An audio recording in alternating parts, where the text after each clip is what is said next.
Ben Fagan here with another episode of Career Cash, the podcast. And on this episode, I'm joined by former lacrosse player, now director of sales at PennAir, Conrad Rhein.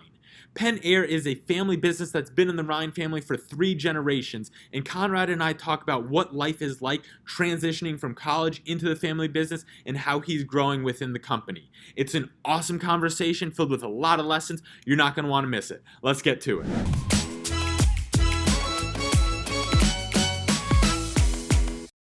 One of my good friends, one of my former classmates, we worked on a project together, so we really do go way back. I'm excited to have you on the show here today and really get to learn about what you do on a daily basis and how you got to this point. So welcome, my friend. Ben, thank you. Yes, we did work on a project together and a good product, I must say. So thank you for asking me. Absolutely. So can you walk me through what you kind of do on a day-to-day basis at PennAir and shine a little bit more light on what PennAir does as a company? Yeah, so PennAir was started in 1968 by my grandparents. So at the core of what PennAir does is we help people in manufacturing with pneumatics, hydraulics, and automation. What that means to some people is they don't know, but that's okay. As we go on, they learn more about it. My role is director of sales. So on a day-to-day basis, working to oversee 10 technical sales professionals, beginning to form a business development team. And then a lot of my time is spent on our suppliers who provide us the product, which in turn we can help our customers and service them. Gotcha. And so this is what I'm most excited about, kind of jumping into this whole family business dynamic of everything. And we were talking on the phone yesterday, and you said it's kind of a gift and a curse, family business, another beast. So what has that process been like? Because I think from the outside, it looks like, okay, well, if you're going in a family business, you're just handed a job and you have it made for you. What was the experience like coming out of school for you? Yeah, did I say gift and a curse? Mostly a gift. No, it is. It's a huge blessing. There's, we talked about it at Lynn a little bit too, and looking at what it'd be like to have a course on a family business. And honestly, there's no right solution. There's no book. There's nothing you can read that will prepare you for what it's like to work in a family business. There's no set plan. Every family is different. Every company is different. And when you step into it, obviously the dynamics with the people are incredibly important, but you have your family members, how many are in the business, how long have they been working there, obviously the roles in which we serve. And then there's life outside the business, which, can tend to be about work sometimes, but cutting off and making those boundaries of, hey, work is at work. And then after work is, family time and what matters most, which is the people that we spend our time with. But it's definitely a different beast. A lot of life lessons that, I had to learn just going into the business. And so what was the biggest challenge going into it? Were there different expectations that you had, things that changed? What was that for you? Yeah, I think it was probably the pressure. So I grew up obviously in the business. People work there today that have been there for 40 years, remember me and, my diaper walking in and remember being held as a baby and just growing up. I think it's the pressure I put on potentially myself, with my grandparents starting it and people remembering how my grandfather, started the company and, operated the company, then transitioning to the second generation with my mom and my dad, and then continuing on that legacy. And now I think entering the third generation with my brother-in-law, Seth, who is our CEO, kind of navigating that, making sure it continues to stay in the family and, we see it through to the next generation, I think is one of the biggest, maybe pressures on my back in a good way. It motivates me, but also to be like my grandfather, to be like, my dad, my mom, my grandma. There's a lot of different expectations that I just have on myself. Mm-hmm. And I think that's not necessarily unique just to family businesses, this idea of, pressure, whether it's coming from external or internal, sources. So what is your kind of way of handling the pressure, dealing with it and interacting with it in a healthy way?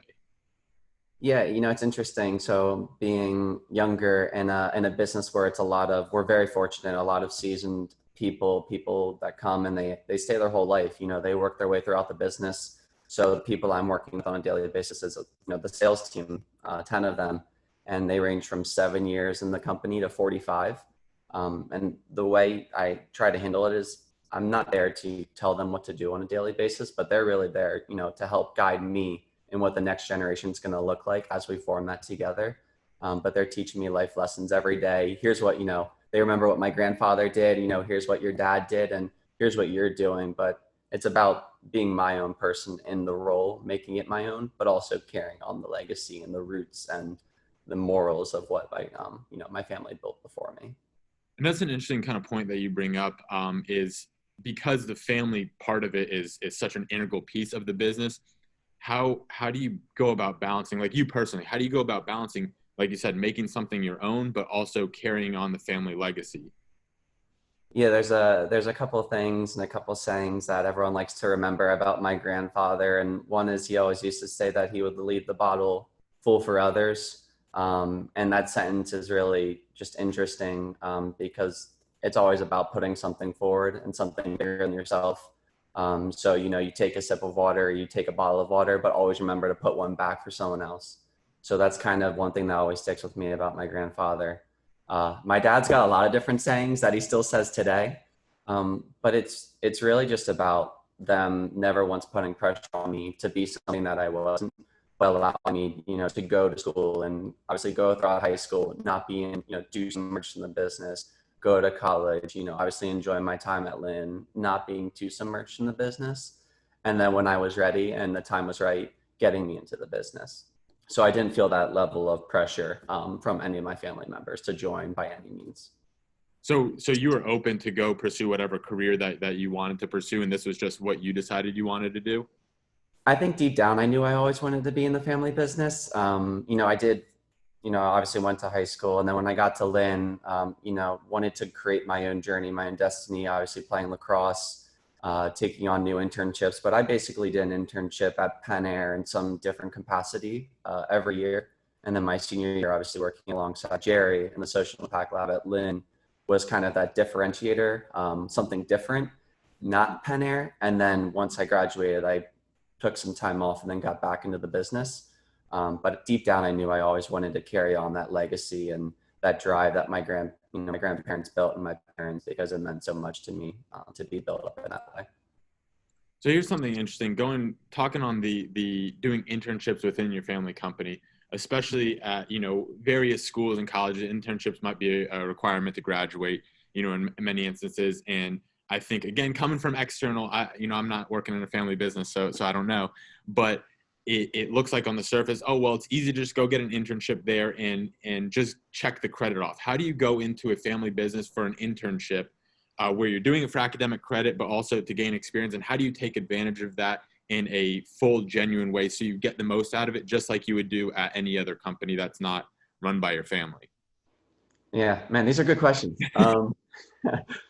Yeah, I think to your point of also the pressures is when you're doing an internship or you're joining a family business, there's always people, obviously watching you, watching how you conduct yourself. Hey, the next generation's starting to come in. How is he? How is she gonna work in the business? Are they gonna come in coast, or are they gonna come in and go side by side with us and continue to fight every day and make it a better environment?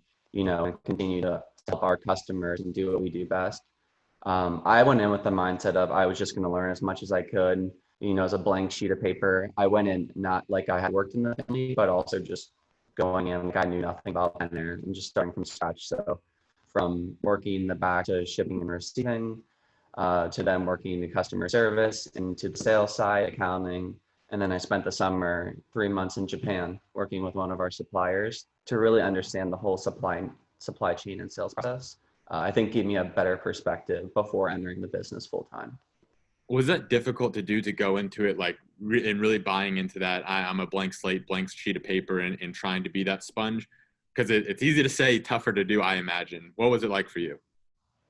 Yeah, I think I just wanted to show the people and show myself that it was bigger than just joining and being able to get a job.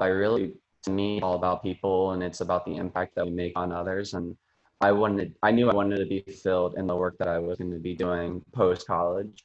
And the second I joined PennAir, I had that feeling that every day I can go and make a difference in the lives of the 100 people that are in the company, but also the thousands of customers that we service. So I think from the beginning, I kind of knew where my place and my niche would be, but it was certainly a learning experience and continues to be to this day.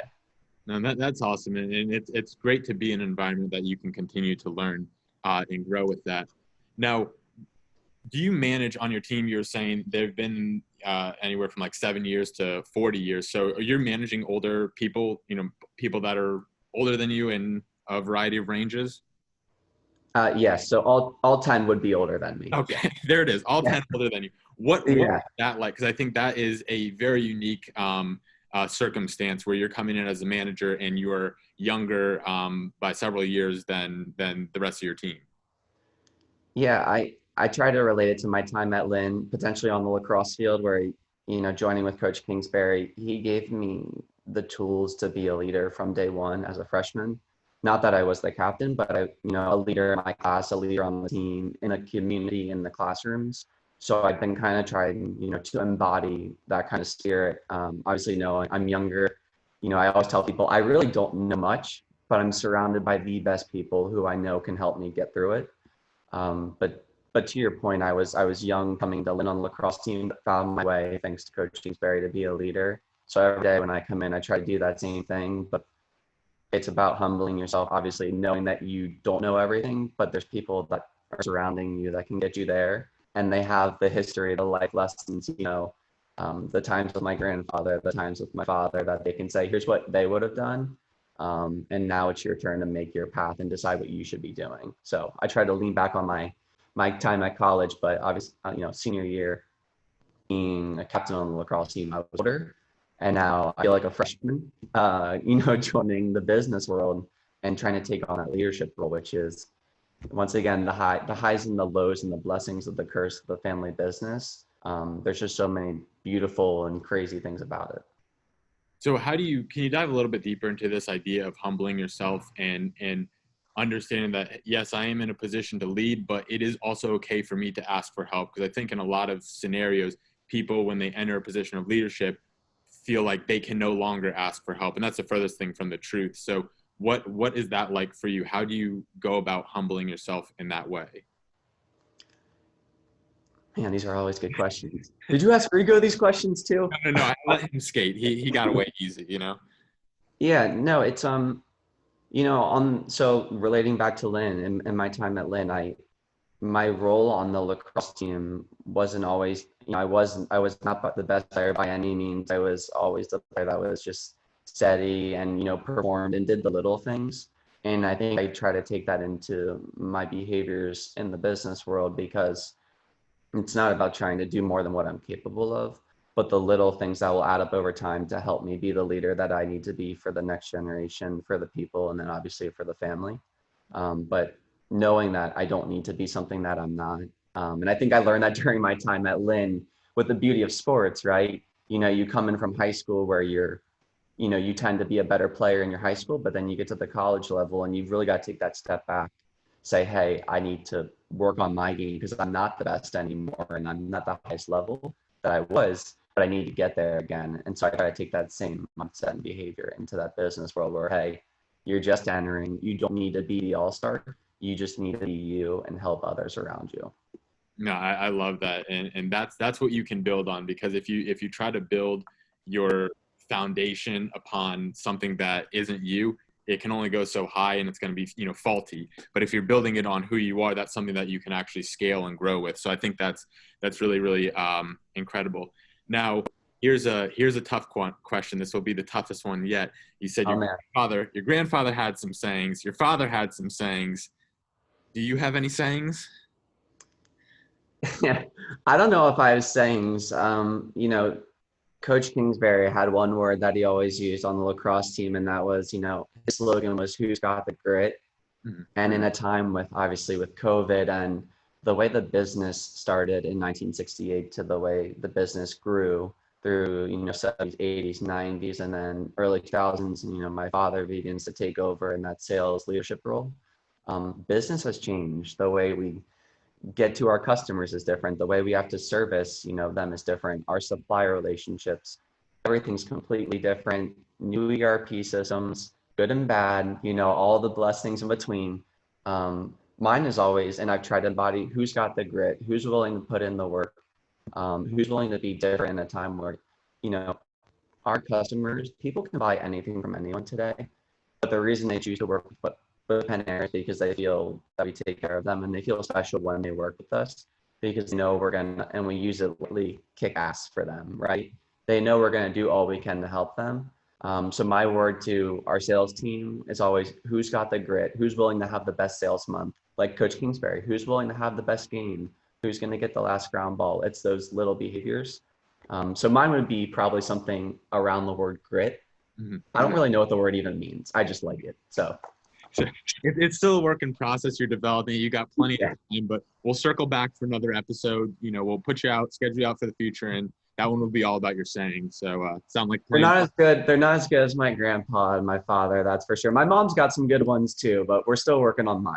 Yeah, and that's right where you need to be. Exactly like we just talked about. You don't need to be more than who you are. So they'll come. I have every faith and ability that they will. So we are getting to that time of the show. We're going to wrap things up with one of my personal favorite parts of this, where we're going to cash out. And this is where you leave the folks at home with a little extra money on the road, your biggest piece of advice, your biggest lesson that you've learned along the way that you'd like to share with us. So what do you have for us today? Yeah, so you gave me a heads up, so I appreciate it because you said Rigo, didn't give Rigo a heads up. So I thought about this one, and I think my biggest takeaway, especially for, you know, those who will watch and those at Lynn or, you know, really anywhere, is it's all about their relationships. Like life is at the core about relationships, you know, from your time at Lynn, whether it's your roommate, you know, your classmates or teammates, you'll realize once you leave and you graduate how meaningful that those relationships really are and the people are around you. You can study, you can do a lot of different behaviors, but at the end of the day, it's people, it's those relationships. And you know, our core value as a company is we want to kick ass for one another, the people in the company, our customers, our suppliers, our community. And thankfully, my time at Lynn allowed me to work on so many incredible relationships. And I realized once I left that it was important to continue working on them, develop new ones, but continue to invest in people. Because at the end of the day, people want to work with someone they trust. They want to do business with someone they trust. And they just want to spend time around people that they enjoy being around. So mine would be really focus on the relationships in your life because that's what matters most. I love that. Conrad, you are a fountain of wisdom, great source of inspiration. I really appreciate you coming on the show today. This is awesome. Appreciate it, Ben. Thank you for having me, and thanks for the good questions.